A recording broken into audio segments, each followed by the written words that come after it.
Assalamu alaikum, folks. Yes, it's me again after so long. I know it's been a long thing. I was banned for 3 days for putting up a post which was deemed as racist, but it was just highlighting that there is racism within our society, and I got banned for 3 days. Right, today's subject is Ask an Imam.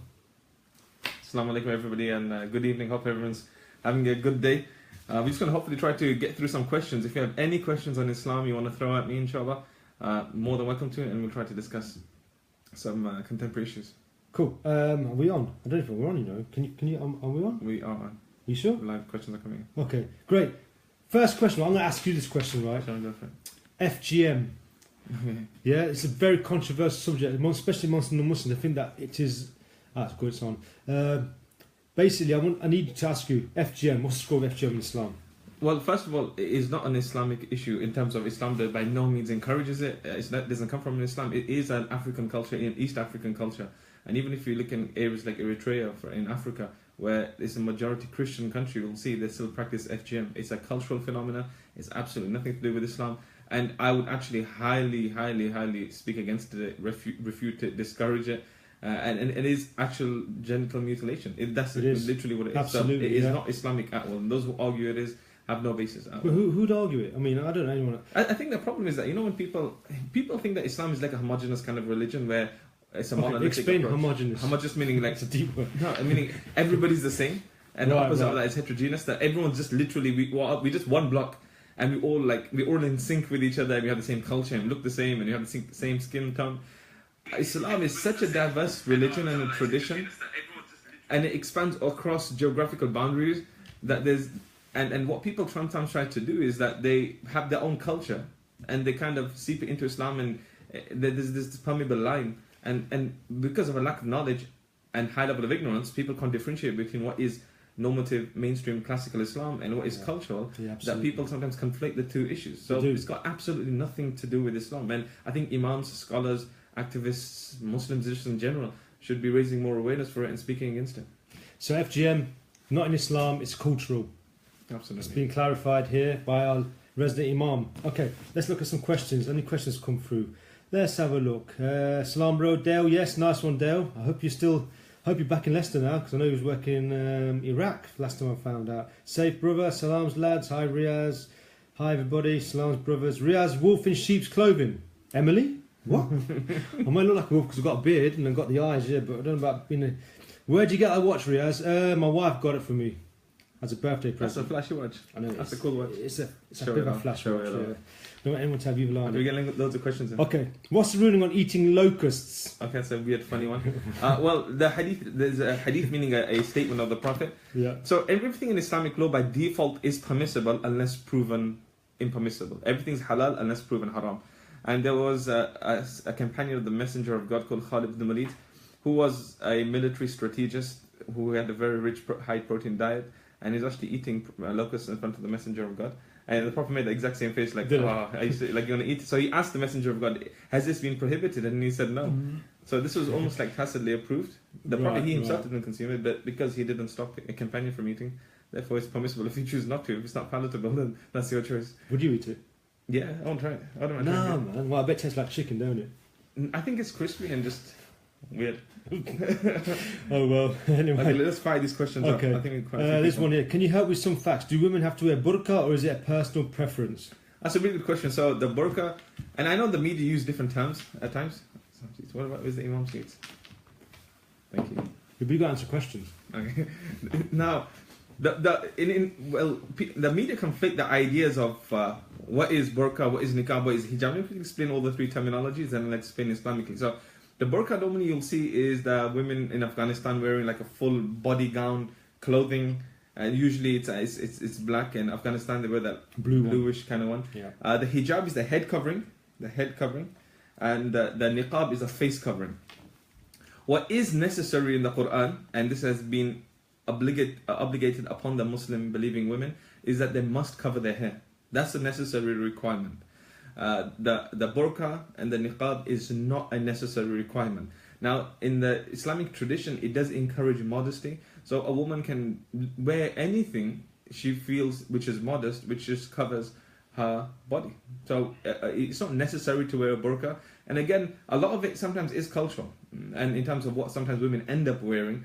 And modesty is also, it's really subjective. So the basic requirement would be to actually cover your body in terms of clothing and not exposing your body parts to other people. When I say body parts, obviously your chest area and your private parts and the rest of your body. But if a woman, for example, wore like a skirt or a blouse, long skirt or a long blouse, and it doesn't necessarily show, like it's not like figure tight kind of clothing, then that's absolutely fine. It wouldn't be an issue. But a woman can. These are the Islamic requirements, but a woman can choose what she wants to wear. That's between her and God. But there is a huge difference between wearing a headscarf and covering the face. The headscarf Islamically is necessary, and everything else is just personal. Okay, John Ford says there is no difference between FGM and circumcision. That's an interesting one. I don't know about that one. So, I've been snipped. Okay, yeah, share all of that. I'm sorry, every Jew and Muslim would say the same thing. I don't remember being snipped, but I've been snipped. If you're looking in a literal sense in terms of it's your genitals and is it being mutilated or part of your skin is being removed, interesting enough for it being carried out on men and boys, there's interesting scientific evidence to even suggest that it actually shows, it reflects cleanliness, it's good for hygiene.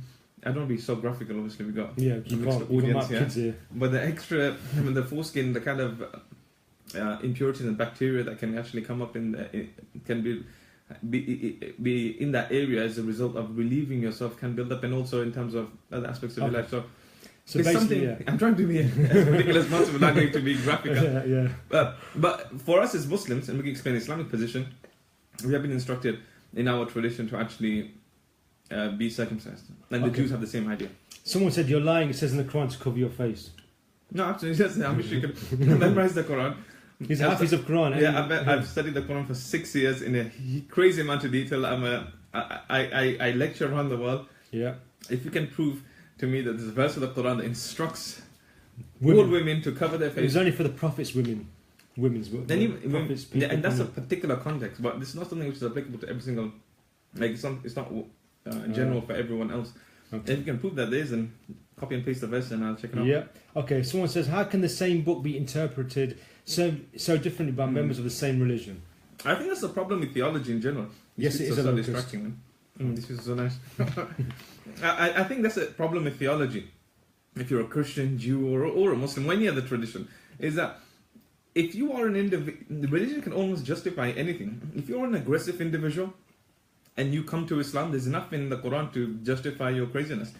If you are an aggressive individual and you are a Christian, there's enough passages in the New Testament where Jesus talks about how he's come with a sword and to overturn a city or a town. There's insane kind of violence being incited in the Old Testament. If you just look at scripture and to justify it. And interestingly enough, in the Quran it actually says يُضِلُّ بِهِ كَثِيرًا وَيَهْدِي بِهِ كَثِيرًا, that God with the same book guides people and the same book can misguide people. So interpretation and context is so important. I know we sometimes as Muslims always highlight the Islamophobes taking everything out of context, but it's also important for us as Muslims to fully understand these verses in its correct context. Otherwise people act insane and crazy. And suddenly theology seems to justify anything at times. Yeah, definitely. Absolutely. Okay, can I ask how many mosques that you know have preached the Wahabism version of Islam in the UK? In the UK? Well, I go to a couple of mosques which preach the Wahhabis. I'm classed as a Wahhabi because what I follow. Are you? Yeah, that's what the Bareilly's class me as. Okay, but we all have these weird classifications. But that's what they class as Wahhabis. I go to the mosques. The mosques I go to always preach about stuff against ISIS, against extremism, and they're classed as Wahhabis. So there's Wahhabi. You mean? Well, follow the Saudi kind of self-interpretation. Yeah, basically, yeah. Because I go to much Taqwa, Taiba, Yeah, so the whole thing about Wahhabi stuff is, again, it's the whole kind of sensationalized media. I know sometimes Saudi have a more of an ultra-orthodox conservative interpretation of Islam, and at times it's not as conducive, especially for Muslims living in the West. I'm just being critical here. So you have to be really, really careful, especially sometimes when these scholars come over and they don't understand another big fancy word, ethnography, like the culture and customs of our society. Yeah. And they can at times spew some hatred. And I'm always checking that. I'm ready to refute some of these imams. But generally, even when you go into a Wahhabi, I wouldn't say a Wahhabi mosque, it's like a Salafi kind of mosque. That's why. Yeah, they don't necessarily tell you out there that you need to go kill these people, you need to do this, you need to do that. And I think a lot of imams, if they were to spew such hatred, they would be checked. And I think the congregation should. I don't think so. There's any place in any of our communities, including our mosques, to preach hate. That's the next question. How can the Muslim community reassure us that the problem of radical speakers in mosques is being dealt with. You know what's? I think I know a lot of people think that radicalization takes place in mosques. It doesn't. I would say the opposite. It's online. I'm not saying all mosques are perfect. I haven't been to every single mosque in the UK. There must be some crazy bunch of weirdos who do crazy stuff. But I'm saying is that most of radicalization takes place online. I would encourage people to actually come to the mosque, especially young Muslims, and speak to the Imam and communicate and converse and engage in a discussion in regards to some of the misinterpretations they have of Islam. What happens that these young people actually don't go to the mosque, don't engage with people who have a classical normative understanding of Islam. They get up to know all sorts of craziness online. Most of the radicalization takes place online, especially these kind of ISIS videos. Yeah, it's just insane. Yeah. The propaganda. Even if you see the Aqsa Khan in Scotland, one of the first ISIS girls who actually left. Remember, she went to a private school and she was in Scotland, and then she joined. She was on the first few a few years ago, and she's heavily involved in Twitter and stuff online to encourage other Western girls to come. But she was radicalized online. Who, the white witch, whatever they call her? No. This is a young girl. She's about 18 years old. Wow. Which is insane. Yeah. So in mosques, at least the ones I've been to, I would say, and I would comfortably say that people don't preach hatred. And I know that sometimes... That's not me. That's the doorbell. Carol. Sometimes there are people Get the door! Who have some kind of interesting views. I 100% do challenge them. Okay. Another question from Carmen. When people take a snippet from the Quran verses and they translate as bad ones, the whole verse actually mean different. When people take a snippet from the Quran verses and they translate as bad ones, the whole verse actually mean different. Yeah, so again, we discussed this, is that when people decontextualize verses, and it's not only, if I'm being very particular here, it's not only about decontextualizing verses. Some verses have been abrogated, meaning been cancelled out, and they're no longer applicable. Yeah. There are verses of the Quran, and again, this is the same thing. I did a lecture on this with non-Muslims about theology and how it can be misconstrued. There are passages in every scripture that you can almost justify violence. There's a passage of the Quran, for example, says, وَاقْتُلُوهُمْ حَيْثُ ثَقِفْتُمُوهُمْ, that kill them when you find them.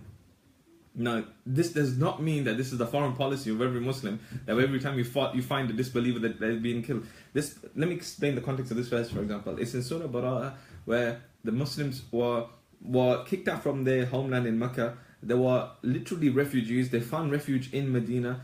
I mean, the Messenger of Allah spent a fair amount of his life, more than a decade abroad now. In a different geographical location, nationally, being in Medina. Then the Messenger of Allah was coming back to Mecca, and everyone was instructed that the Prophet would be coming in, nobody would be harmed, nobody would be killed. They had signed a pact and agreement that there will be no one raising their arms or fighting an army against the Messenger of God. Then God says, I'm going to give people 4 months, arba'ata ashhur. You have 4 months that if you still want to fight and cause trouble, then it's better that you leave. But after those 4 months pass, and you still want to cause trouble, then you'll be classed as a common enemy, and capital punishment will be that you'll be held responsible for creating so much hatred in the community. That was a particular verse in a particular context for that particular community. At that particular time. In that particular time. Yeah. And therefore, it was not something which is justified for Muslims. And I agree that if somebody doesn't understand the context of why it's in what's being said, it gets really crazy and dangerous. Yeah, like ISIS do. They use that ayats like that, verses like that to justify their actions. But I think probably leads to another question here, is that I think the global politics in terms of the geopolitics is so confusing right now. Now, in terms, we have a country that is economically deprived because of its geopolitics and what's happening, and then theology comes into the mix. It becomes like a toxic mix, literally, and that conundrum almost kind of compounds and doubles itself, that it becomes worse. And sometimes these people just need any form of justification to act crazy. But what we should be doing, if I'm honest, is I highly condemn any innocent person being killed. I don't think that European life has any more value over Middle Eastern life, or the fact that a million people died because of the aggressive foreign policy of this country. And that doesn't make me any less British, right? The fact that when 1 million people marched, they were marching, and there was more than 1 million people. Yeah, how the media sometimes. Yeah. But that was their democratic right. And I think as a Muslim, you should be comfortable with your British identity. You should be comfortable with your Muslim identity. You can have the sense of attachment and affinity to those who are being innocently killed. But it doesn't mean that it justifies people acting crazy and blowing themselves up to harm random people. Yeah, that's not justified. No, it's not. Okay, given how heated things are in the UK, like race and everything that has gone on, do you, as a normal Muslim guy, feel safe in the UK? If I'm honest, I think we all have to think twice before you go to some areas at times. Or you do get those weird kind of odd looks And I don't blame non-Muslims for feeling the way they do. I mean, naturally, I would feel the same because of what's happening in terms of, you know, what happened in Manchester and the London Bridge.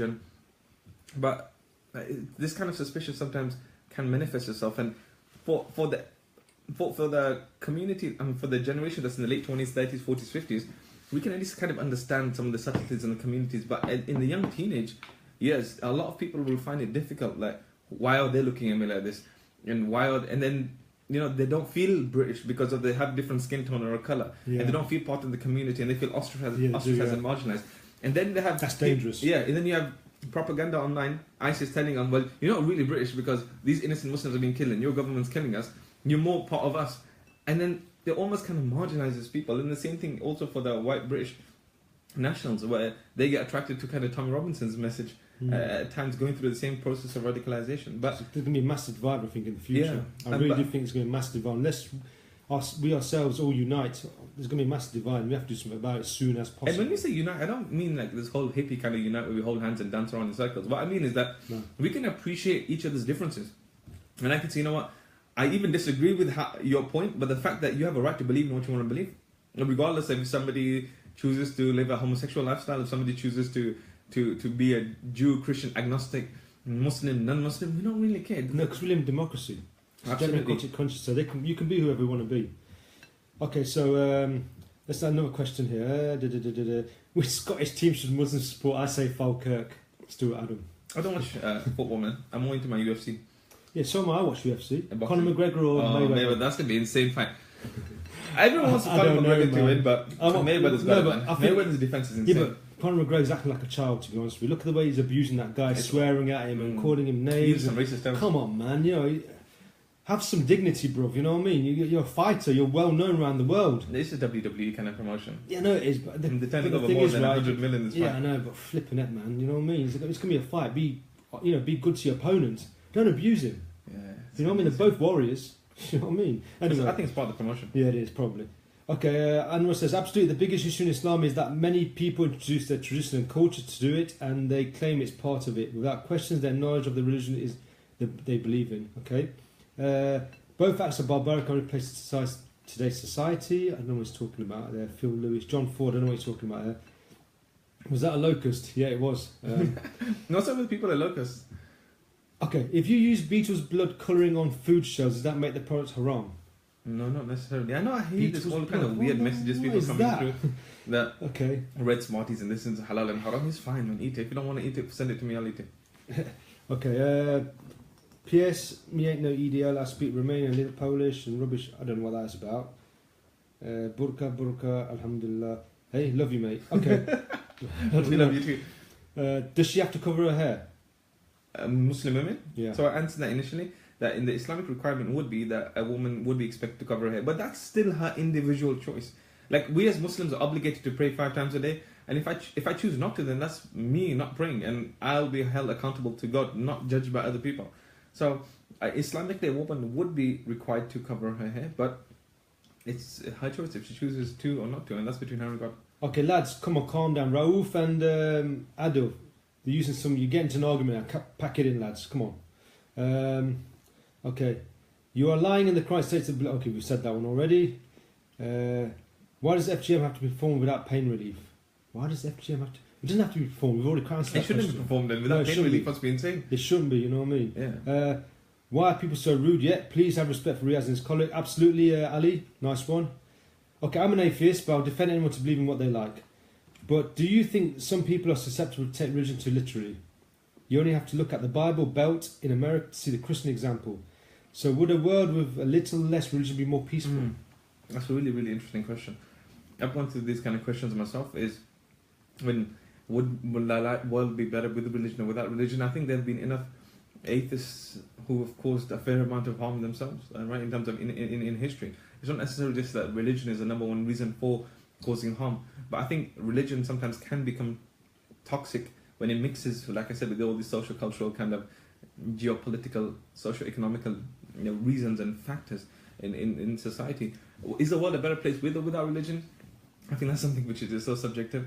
I don't think so. You have to be religious to have morals in life. Like there can be many atheists and agnostics who have excellent morals, the fact that they respect people. But religious people should, in the absolute least. I teach Arabic, I teach religion. My mother converted to Islam. I come from a very, very, very diverse family, and I appreciate religions. And for me personally, I think every religion at its core value calls towards tolerance and peace. Honestly, all 6 major world religions. Whatever, if you look in Christianity, when they have the tradition of agape, where they talk about this love for your neighbor, for humanity, love for God, loving for everybody around. The Islamic tradition has the exact same thing, which is called hub, loving your neighbor. The Quran discusses a fair amount of detail. So whether you follow religion or not, I think it just, you as a person should have morals in life. Religion can give somebody morals, and if they act upon it properly, then hopefully there'll be a plus to society. Absolutely. Okay, it's a controversial one here. Always get this one. Hi guys, do you want Sharia law in the UK? Should I answer it and then you answer it? No, you answer it. You're the Imam, not me. No, I'll be straight up. Do I want Sharia law in the UK? Absolutely. I don't think we can handle it. Absolutely not. No, it's not. We can't handle it. It's just the idea that we are approximately 3.5 million Muslims within the UK, making less than 4% of the population. It would be absolutely insane to suggest that everybody else has to live under our rules. It's just insane. Yeah. Why on earth would anybody... And even those who claim that we need to spread Sharia and all this Anjum Chaudhry kind of people...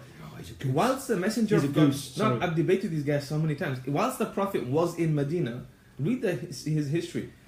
There was a judicial system set up by the Jews in Medina, that they had their own judiciary. That the fact that they could actually go to their own courts and discuss and deal with their own issues and have their own rulings, and the messenger of God never stopped them. If the Prophet came to actually spread this sense of Sharia law upon everybody, then why would he even entertain the idea of them having their own independent courts? So within the UK, do I want Sharia law? Absolutely not. But Sharia already governs every aspect of my life. And I think it'll be a good opportunity to explain this briefly, what it means. Sharia means an ethical penal code. The idea of what we believe is morally ethical for us to do, and it also kind of highlights what's reprehensible and what we stay away from. So for example, we should be dutiful to our wife, we should be good to our parents, we should be the best fathers and mothers as possible, should be praying 5 times a day, giving everybody their due right. Every aspect of our life governs Sharia. If you're more or less talking about the penal code system in terms of the punishments and stuff, then I don't... 4 witnesses, you need I don't think so. A lot of it will be applicable to the wider society. And is it our motive that we need to spread it? Absolutely not. Absolutely not. Okay. Good day from Australia. Good day to you, pal. Oh, wow. Could Muslims do more to integrate into UK culture? Could non-Muslims do more to help? Thanks for the live feed, Riaz. We should do more to integrate with UK society, because we seem to... Well, it's not our fault, because look, in the 60s and 70s, right, when we came to this country, we was attacked by a lot of racism. So we started staying in our own little areas, didn't we? That's how we started building our own communities, because we had to stay in these little areas for protection. So, but now, because of this, we seem to be staying in our own communities and having our own shops and having our own little schools. Basically ghettos. So, because of the racism that we suffered in the 60s and 70s, our parents, our families all stayed in these areas for protection. Now, could we do more to integrate into UK culture? I think so, don't you reckon? I think absolutely. I want to discredit the Muslims and saying they don't integrate. I think a fair amount of Muslims are, and the fact that they are, especially being 3rd, 4th generation within the UK, feeling more comfortable. But I think we need to do more. I think every community, it's not just the Muslims' responsibility. I'm openly saying Muslims need to integrate more, but I think as a wider community and society, I also feel that the British public also ideally should try their best to learn more about Islam, because we happen to be hitting every headline every day, and instead of sometimes thinking, are these guys really crazy, or what is this religion really about? And I think even if Muslims have the opportunity to explain and articulate and express their beliefs, it at least allow us to integrate. And I'm sure in our workplaces we probably know a Muslim, and I mean a lot of the NHS doctors, especially coming in from the Indian subcontinent, most likely happen to be Muslim, and they're like every other citizen within this country in terms of wishing well for our kids, making sure we can build our own future. And there's crazy people in every society. I keep on saying this in terms of whether it's the far right, whether it's the Muslim extremists, whatever. We all need to deal with these kind of weirdos. The thing is, right, about integrating more. I don't blame the UK population, because when they read tabloid press that Muslims liars, they're going to have this instant fear of us. So we need to be more engaged. We need to go out there into all these pockets of, communities where there's no Muslims and engage with them. Absolutely. And if I'm absolutely 100% honest, if I wasn't a Muslim, I don't know what my viewpoint of Islam would be, because if you are continuously exposed to negativity continuously, especially in the media and whatever's happening, and every single barbaric attack you see happens to be from this kind of community, you think, what the heck is religion really about? Yeah. So I understand how sometimes people feel alienated and isolated, but at the same time, I keep on saying this, it's not just, I mean, we're going to get into politics now. I really don't want to, but there's so much going on in the world more than just Muslims acting crazy.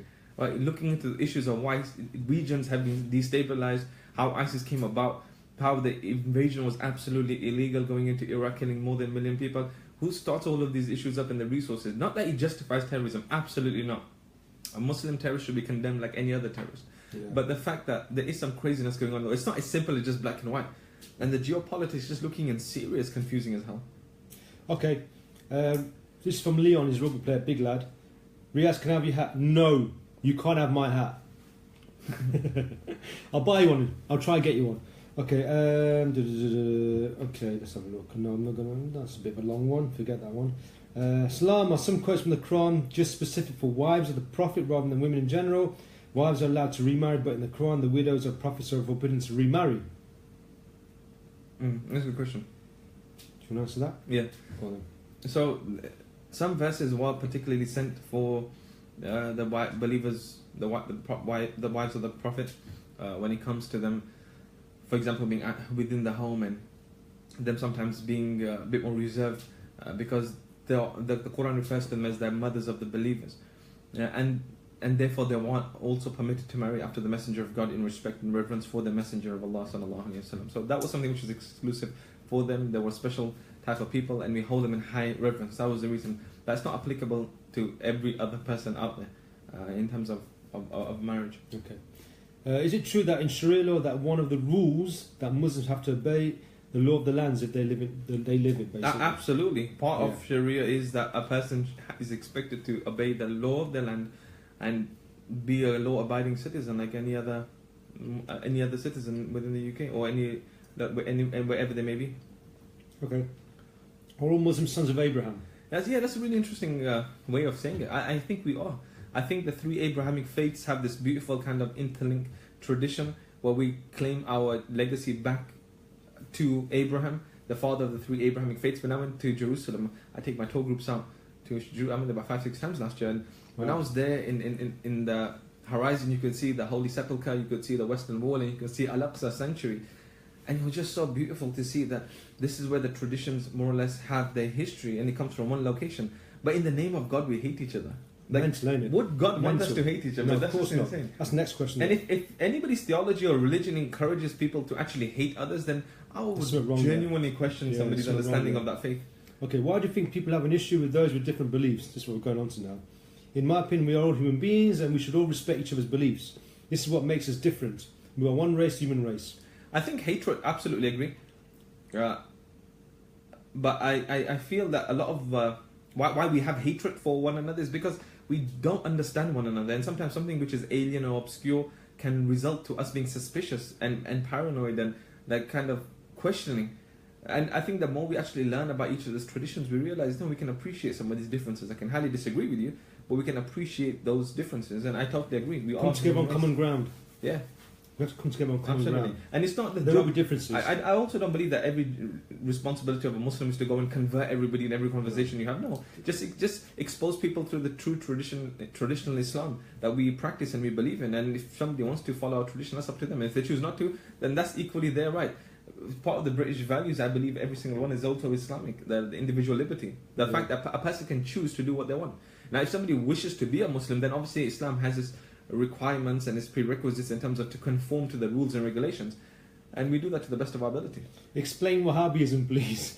Oh, that's a subject in itself. That's going to take about an hour to explain that, isn't it? I can give it here. I mean, we'll give it a 2-minute thing and then quickly go on then.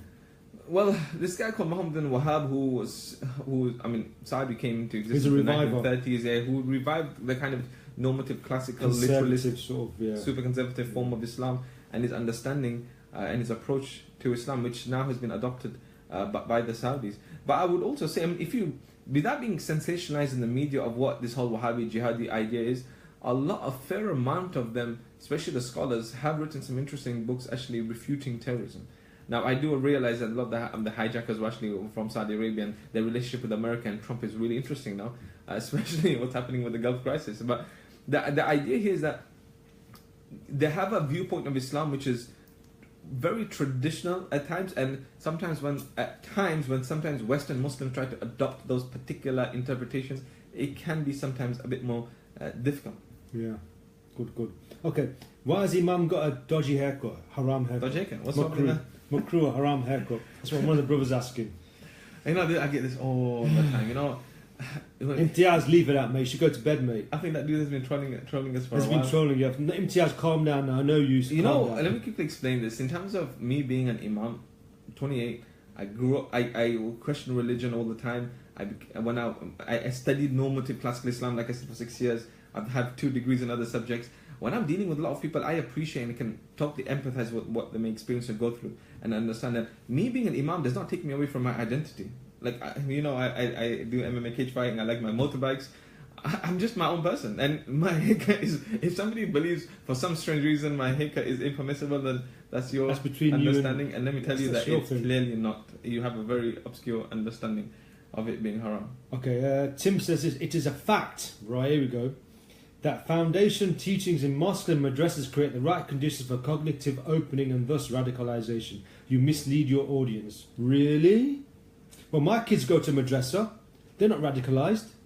Many kids I know, my nephews and my friends' kids, they'll go to madrasas and mosques. They learn the foundation. None of them radicalized. So you're talking Bob. Anyway, and I've gone to madrasa since I've been a kid. And again, it's teach at madrasas, don't you? Yeah, and it's just sensationalizing the media in terms of these madrasas or these kind of private schools that radicalize people. It's the fact that I bet you, like the guy who joined ISIS and he bought Islam for Dummies as he was flying out, it's these people who don't understand Islam, who are sometimes not connected to these madrasas, who don't have a classical normative understanding of Islam, who sometimes have to look at alternative ways of understanding it through media or through social media or through internet or dodgy books or being exposed to kind of propaganda from ISIS that end up doing crazy stuff.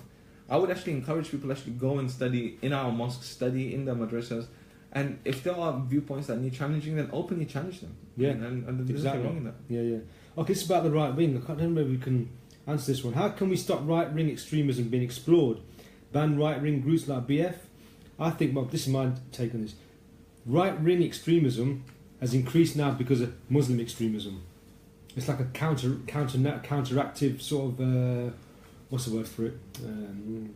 Can't think of the word now. It's gone out of my head. No, counterbalance for one another. Yeah, counterbalance for one another. Yeah, I do believe that far right extremism and Islamist extremism kind of do feed off each other. Yeah, and then the fact that they both tell the British Muslim public that you're not part of the British community. The fact that you're not really Muslim is because you don't have our viewpoint of Islam and interpretation of Islam, and therefore join us. And then the far right nationalists tell us you're not really Muslim because you don't. You're not really British because you're not white and you don't look like us and you've come from a foreign land. And it just alienates and marginalizes people, leaving them exposed to radicalization. And I've been dealing with a fair amount of.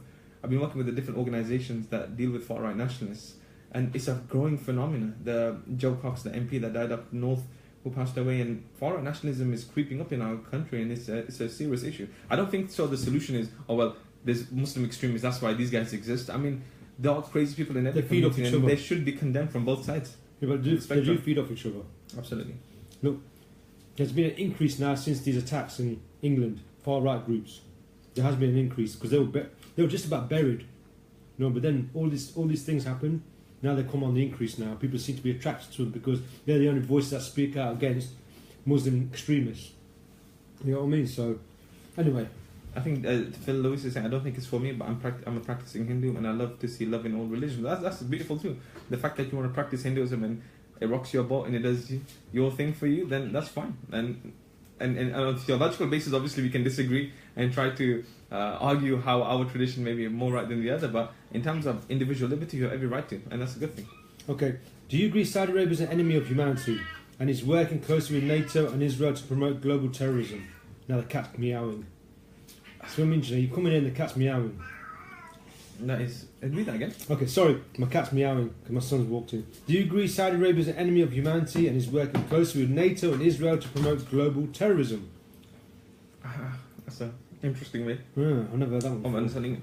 I think Saudi Arabia, if I'm absolutely honest, very rich play its part in sometimes in the interesting deals that it gets itself involved in, and how it's sometimes alienating other Muslims in terms of not only the interpretations but also the geopolitics, all that's happening with the Qatar crisis, and how their links are with America. I don't know if you read about this in terms of the government Home Office report that was supposed to release in terms of how Saudi Arabia actually exports so much terrorism, and they're choosing not to actually publish the report, which again Labour is trying to push them towards.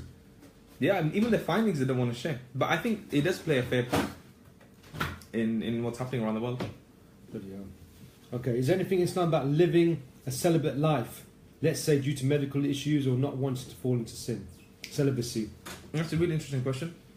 But there's a statement of the Prophet that he says, La sururata fil Islam, that there's no celibacy in Islam. And what this means is that if somebody says that to be a good Muslim you have to you have to be celibate, meaning you don't engage in any sexual relations with anyone, then that's not necessarily an Islamic practice. But if somebody wants to practice abstinence for their own good, for their own benefit, then nothing stops you from doing so. As long as you believe that it's not something which is legislated within Islam, it's not necessarily something that with the Prophet and himself. In fact, he encouraged people to marry, and he says that marrying is for my tradition. Okay. If somebody chooses to remain celibate, then that's your choice, and it's not necessarily bad. Yeah. Okay.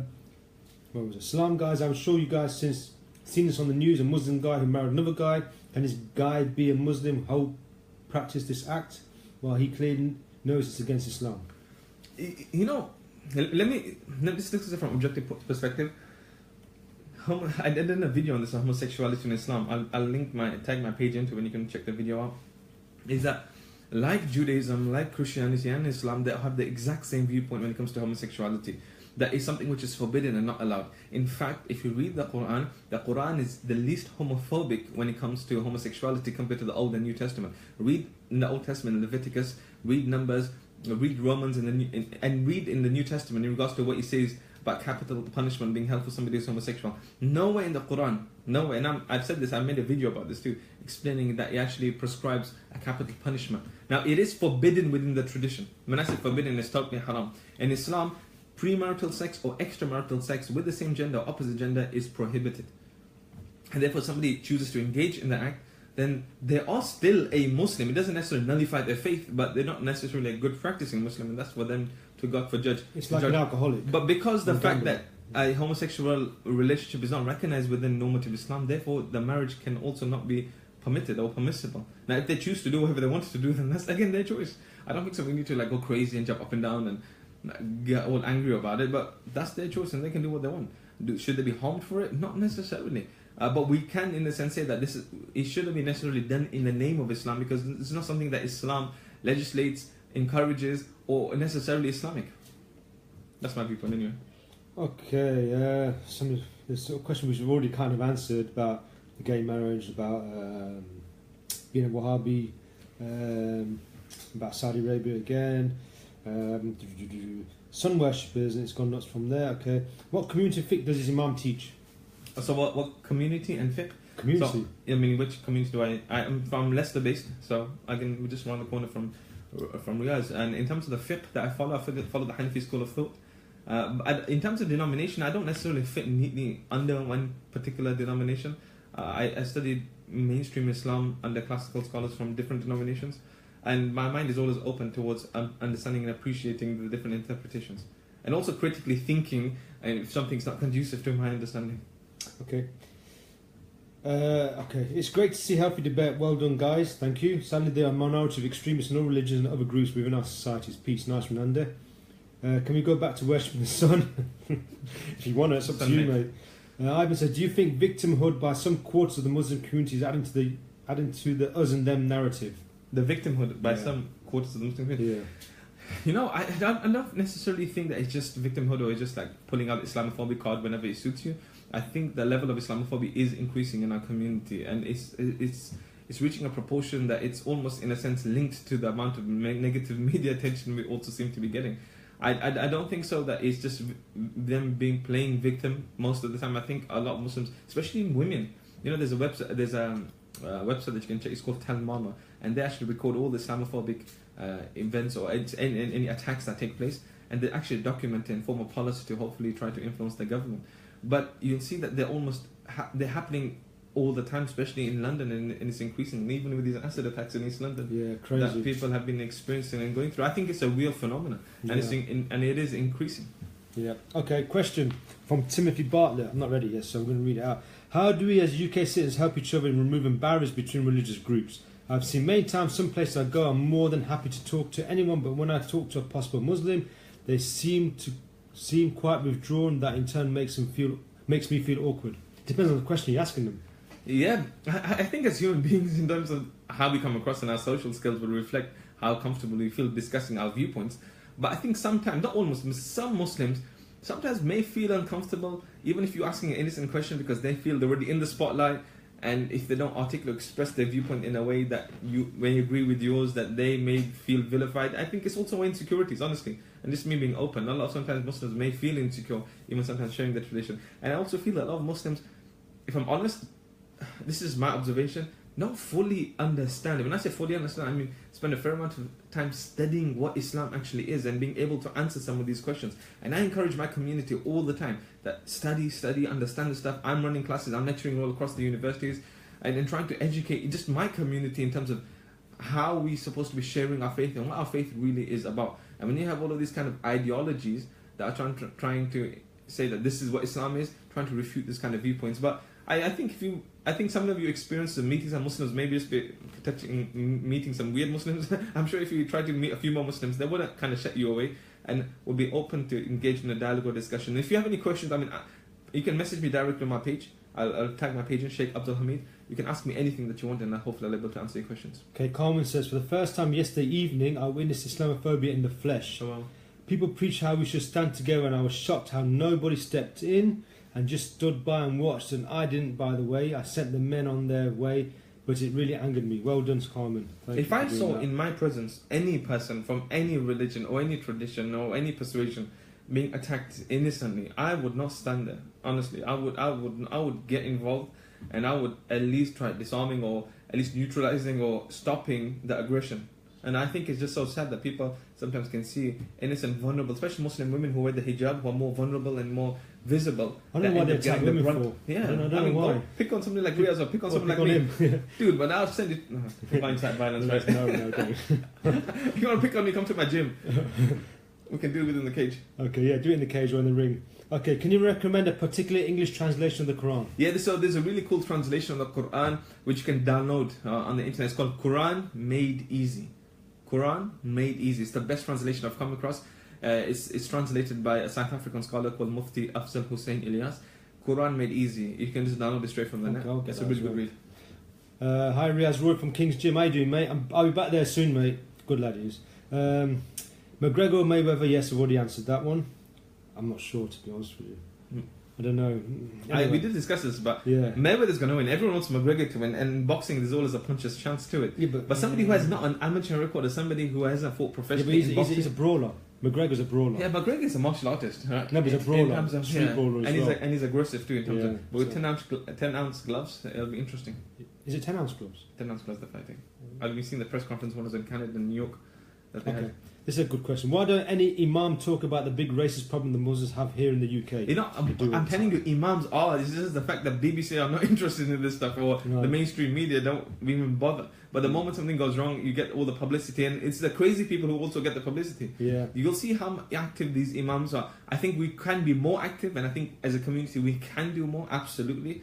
But the fact that we sometimes just don't get that kind of attention that's needed to show and showcase all of our good work that we are doing. And I'm working with this organisation called Imams Online. You can check them out on Facebook. And it actually documents all the British UK Imams and all of the work they're doing in the community, and actually highlighting and showcasing what British Muslims actually do.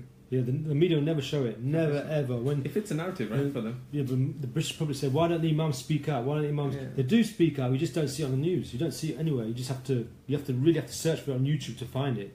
Because obviously they do speak out. But we can do more. No, we need to do more. We need to do more. We can do more, and we push ourselves more. Okay, I think you've answered this question, but it's about homosexuality again. Relationships in the Quran wrong. Or is it an Islamic culture belief rather than the religious one?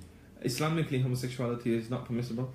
And like I've mentioned before in the video, somebody just asked me, that it is something which is not permitted. So if somebody chooses to be engaged in a homosexual relationship, then that's the individual choice.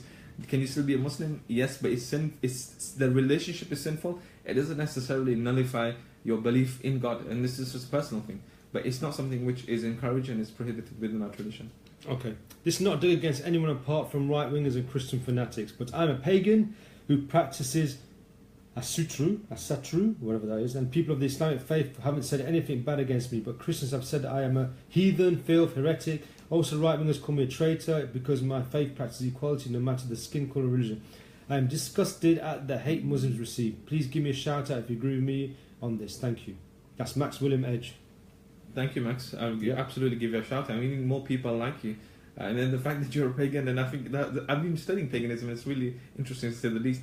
But the fact that you do recognize that Muslims do get a fair amount of hate, you can see it. Okay, Shahid Butt says when they say that guy, man. He's so annoying. No, he's alright. Just don't worry about him. He's talking about you, Imtiaz. You've been becoming annoying now, like a bug. Anyway, I'm going to block him. When they say integrate, do you think they really mean assimilate? Yeah, this is interesting too. Integrated and assimilation. I don't think so. We necessarily have to assimilate in terms of practice, because Muslims generally are conservative in terms of how they come across. Not even just Islamically, but also culturally. Muslims will not feel comfortable going to the pub and just drinking. Muslims will not feel comfortable going to the club and partying on a Friday night. Even though you will find Muslims who drink, and you will find Muslims who go crazy and naughty, clubbing. Naughty.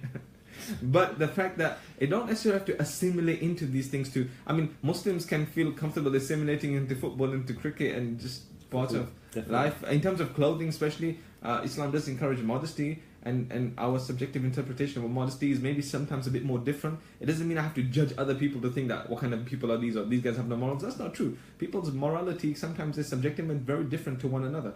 So I think the Muslims are integrating. I think we can do more to integrate. I think the British public also can do more to understand what Islam really is, as opposed to what we sometimes get fed. But I don't think so necessarily we have to assimilate in terms of become like any other person, so which may go against our morals or values in our tradition. Okay. What measures do you take to tackle extremism in UK mosques? How do you really feel when you continuously see blameworthy blamed on an entire religion? Anger or upset? Man, you know how upset I feel? Yeah. And that upset does turn into anger. Yeah. And you know, every time there's an attack, you think, oh man, I hope it's not another bloody Muslim. Just because you will have to deal with that aggression. Yeah. And if I'm honest, I think sometimes people are also kind of bored with the platitudes that we hear in the media. That, you know, we do know Islam is a religion of peace, and I know this doesn't encourage violence and stuff, but like, what the heck are we doing about it? And what can we do more to kind of get to these people? And let me tell you that, I mean, the Muslims, the mosque doesn't have like its tentacles in everybody's life and in everyone's business in terms of controlling everyone. There are some crazy people, and I think as imams we do need to do more to reach out to the younger people who do feel ostracized and marginalized, and they have these kind of warped interpretations of Islam, and reach out to them and speak to them and talk to them and say, this is not Islam. Absolutely, you're doing a disservice to Islam by thinking that you're going to blow yourself up and causing other people harm. But I think we can do more, and we are doing more. Yeah. Okay, so about Adam, do you think Muslim requirements, e.g. wearing headscarves, can halt integration between Muslims and non-Muslims? Yes, I was just reading the question. Do you think Muslim requirements, e.g. wearing headscarves or growing a beard, for example, can halt integration between Muslims and non-Muslims? What can be done to reduce this? I mean, like, for example, if you see the Sikh community, and I absolutely love the Sikh community, I think they do amazing work, especially the Gurdwara that they set up in the langar, the communal kitchen that they have. And suddenly you can see they grow large beards and they have their own culture intact, and they can integrate perfectly fine. And I think the Muslims can do that absolutely. We don't have to necessarily. I think what Phil just said here on the point I was reading, that he doesn't want Muslims to assimilate because he appreciates the different culture and the diversity. It's like the salad bowl analogy, isn't it? Yeah. Not the melting pot, but the salad bowl. Every fruit or every vegetable has its own. It complements every other flavour or whatever, even though the individuals content in there. Yeah.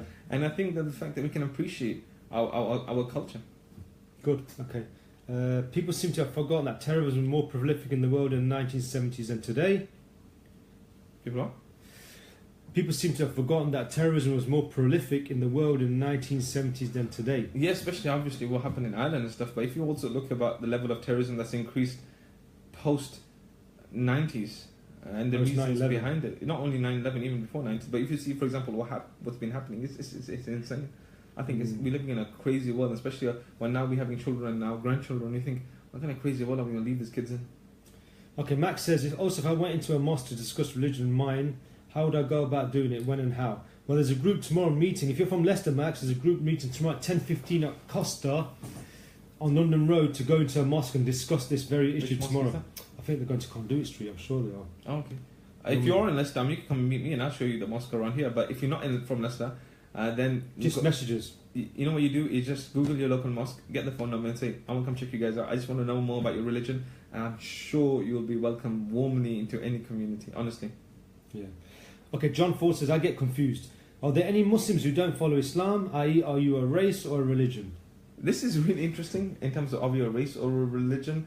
We are a religion, but we can be multiracial in terms of in terms of you can have Pakistani Indians, you can have Muslims from the Middle East, from around the world. In fact, there are more Muslims that are not Middle Eastern than there are people of Arabic heritage or extraction.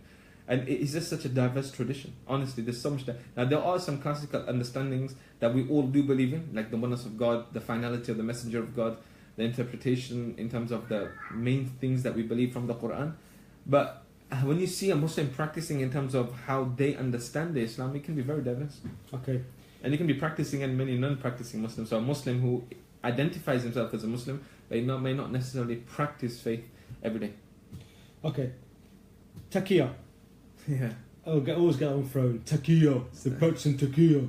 Explain Taqiyya, So this please. Taqiyya is this concept of like what's called white lie, that you just offer empty platitudes in order to sometimes just win over a community or whoever you're talking to win over the argument, or to you're just like lying literally. And a lot of people sometimes accuse some Muslims of saying, "Oh, you're just saying what you're saying so then you don't get picked up on this stuff," and there's double meanings that you keep on talking about.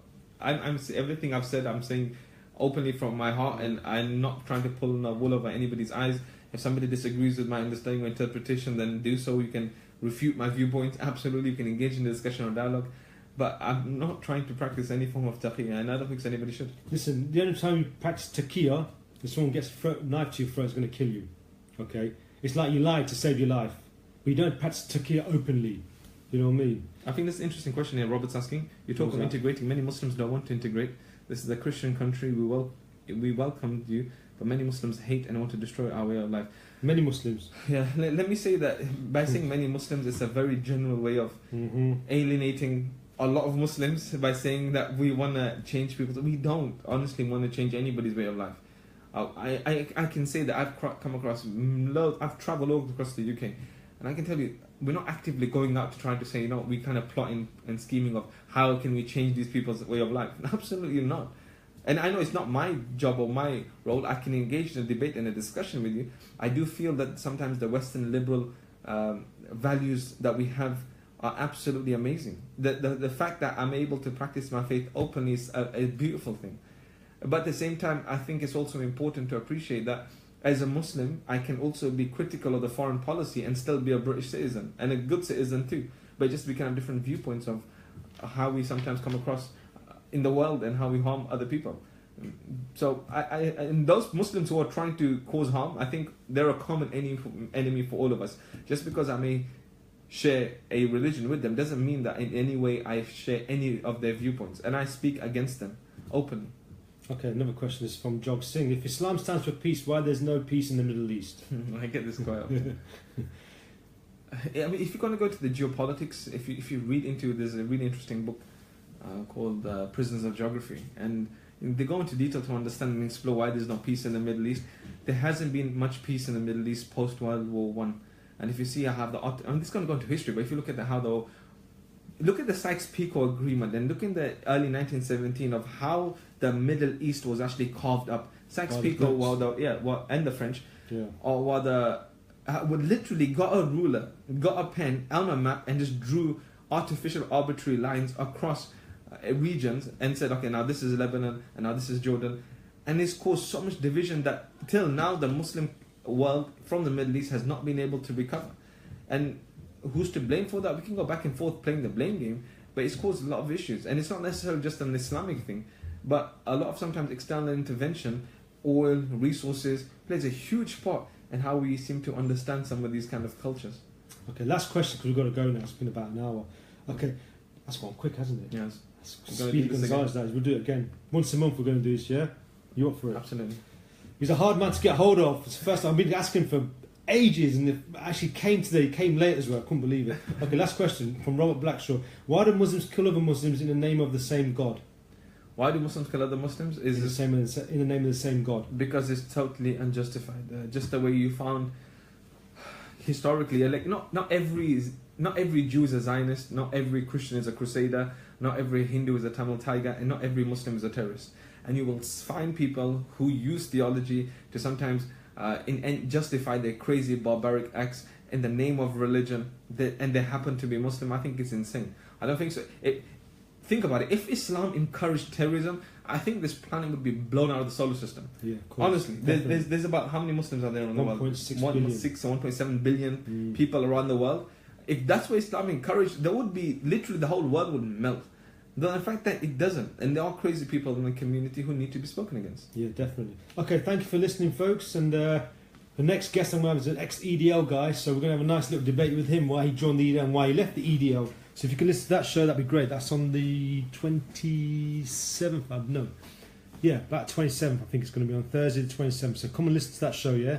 An ex-EDL member's going to come in. Thank you for coming down, bro. You know what I mean? Hopefully I'll see you again in about Absolutely enjoyed 3 it. or 4 weeks' time. Yeah? And you guys, please do like my page. It's called Shaykh Abdul Hameed. I'll tag it onto this page. If you have any questions on Islam, and I'm saying this openly, if you have any questions on Islam, you want to ask anything, PM me, private message me directly, and I'll be more than happy to, inshallah, explain to the best of my ability any question that you may have. See you soon, guys. Yes, Thank you for listening. Cheers.